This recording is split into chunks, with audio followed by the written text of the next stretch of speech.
राम राम। 3 अक्टूबर 2024 को शरद नवरात्रे शुरू हो जाएंगे। 11 अक्टूबर को दुर्गा अष्टमी है और अगले दिन दशहरा मनाया जाएगा। इन दिनों में ऐसा क्या करें दुर्गा पूजन के समय, नवरात्रों के समय, नवग्रह भी अच्छे हों, माता दुर्गा का आशीर्वाद भी मिले। तो समझते हैं इस बात को। देखिए, अगर हम ज्योतिष शास्त्र की बात करें ना, लाल किताब के अनुसार बुध ग्रह सबसे शक्तिशाली बताया गया है। वह क्यों बताया गया है? क्योंकि बुध ग्रह में वह शक्ति है कि वह किसी भी ग्रह को खराब व अच्छा कर सकता है।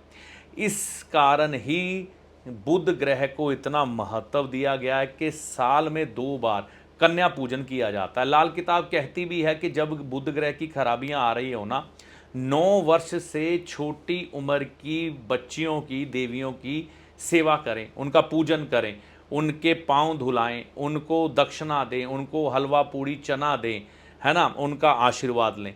तो ये कन्या पूजन बताया गया है लाल किताब ज्योतिष में। तो इसीलिए ये अवसर साल में 2 बार आता है कि बुध ग्रह को संभालो, हर बार संभालो, साल में 2-2 बार संभालो, ठीक है ना। तो आपको देखो, दुर्गा पूजन तो करना ही है। मंदिर में जाएं, माता जी को एक नारियल जटा वाला, पानी वाला चढ़ाएं कलावा बांध के। जितने दिन भी नवरात्रे चलेंगे, हर दिन एक नारियल माता दुर्गा जी के चरणों में अर्पित करके आएं। और अगर जीवन में कोई समस्या चल रही है आपके, तो माता दुर्गा से ये प्रार्थना करें कि वह समस्या आपके जीवन से दूर हो जाए। जब हम दुर्गा सप्तशती पढ़ते हैं ना, तो उसमें स्पष्ट विवरण मिलता है 9 ग्रह माता दुर्गा जी के अधीन है। अगर माता दुर्गा जी यानी कि बुध ग्रह आपके हक में हो जाए तो 9 ग्रहों का आशीर्वाद मिल जाता है। तो देखो ना, बुध ग्रह की जो देवी है माँ दुर्गा शेरा वाली, तो उनके पाठ में भी ये लिखा है कि 9 के 9 ग्रह माता दुर्गा के अधीन है। और लाल किताब में भी बुध ग्रह को सबसे शक्तिशाली बताया गया है, ठीक है ना। क्योंकि बुद्धि वह चीज़ है जो आपको बना और बिगाड़ सकती है। एक गलत डिसीजन आप समाप्त, एक सही डिसीजन आप फर्श से अर्श तक। तो इसलिए बुध ग्रह का पूजन है। तो नारियल आपने चढ़ाना है। अगर आपको कोई कन्याएं मिलती हैं छोटी छोटी इन दिनों में, वैसे तो अष्टमी को, नवमी को कन्याओं का पूजन करते ही हैं, जैसे आपके करते हैं आप वैसे ही करना। कोई रीति रिवाज चेंज नहीं करना, जो आपके बुजुर्ग करते आए हैं वही करना है, ठीक है।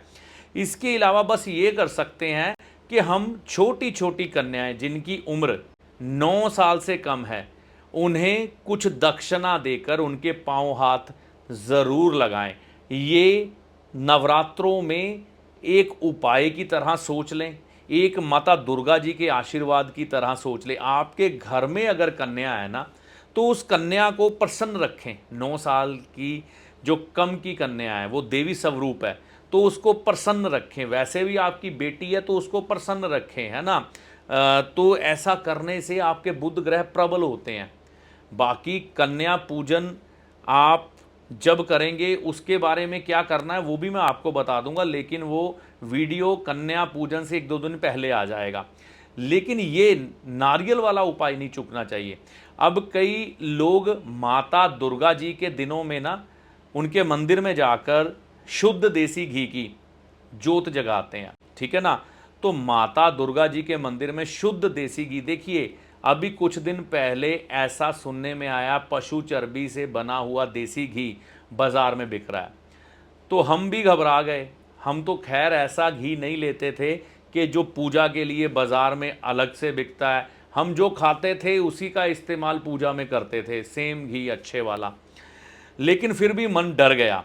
हमने क्या किया कि थोड़ा सा घी घर पे ही बनाना शुरू, पहले भी बनाते थे, कम बनाते थे, लेकिन अब ज़्यादा बनाने के लिए दूध की तादाद बढ़ा दी।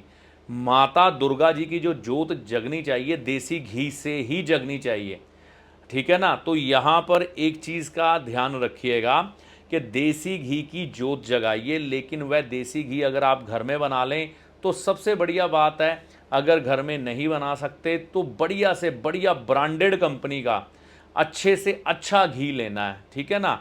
ये चीज़ ध्यान में रखना। कि आपको ऐसे बहुत से क्वालिटी चेक मिल जाते हैं जो यूट्यूब पे पड़े हैं, वो कर लेना। घी शुद्ध होना चाहिए, ऐसा ना हो भूल चूक गलती से हम पशु चर्बी का जोत जगा दें मंदिर में जाके, ठीक है ना। अब कई लोग कहते हैं कि सूर्य शुक्र की युति में देसी घी की जोत नहीं जगानी चाहिए, लेकिन नवरात्रों में इससे शुद्ध कुछ है ही नहीं, है ना, कि हम देसी घी के अलावा और किसी घी की जोत जगाएं। तो माता दुर्गा से प्रार्थना करके ये जोत जगाएं कि आपको इस देसी घी की जोत जगाने के कोई दुष्परिणाम ना आए, ठीक है ना। माता दुर्गा से बड़ा तो कोई नहीं है, सभी ग्रह उनके अधीन ही है। दूसरी बात, शुक्र का काम ही है जलना। शुक्र हमेशा जलता है, मतलब अपनी कुर्बानी देता ही है। तो थोड़ा सा देसी घी, हाँ ये ऐसा हो सकता है, बिल्कुल कम से कम देसी घी का इस्तेमाल करें, ज़्यादा बड़ी जोत ना जगाएं। बाकी आपकी श्रद्धा है, जैसा आप करना चाहें वैसा कर सकते हैं।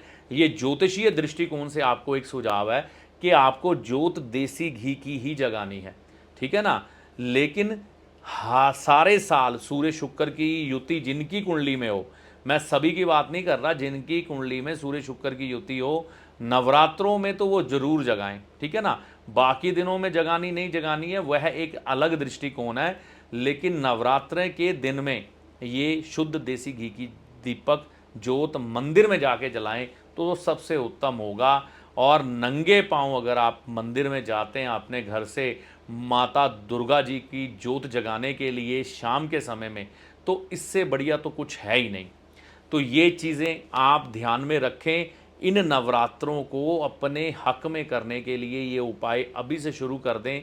माता दुर्गा जी की कृपा से आपके नवरात्रे शुभकारी हों। कोई भी चीज़ की परेशानी हो, कर्जा हो, बीमारी हो, शत्रु परेशान करते हो, रिलेशनशिप में प्रॉब्लम हो, व्यापार ना चलता हो, बहन बेटी को सुखी करना हो, जो आपकी कामना हो, नारियल चढ़ाते हुए माता दुर्गा जी की आगे प्रार्थना करें। माता दुर्गा जी की कृपा से इन नवरात्रों में वह आपकी समस्या का समाधान हो, ऐसी आशा करता हूँ। आप सभी को माता दुर्गा जी के नवरात्रों की, शरद नवरात्रों की हार्दिक शुभकामनाएं। इस वीडियो में दी गई जानकारी का लाभ माता रानी की कृपा से होगा। जय माता दी।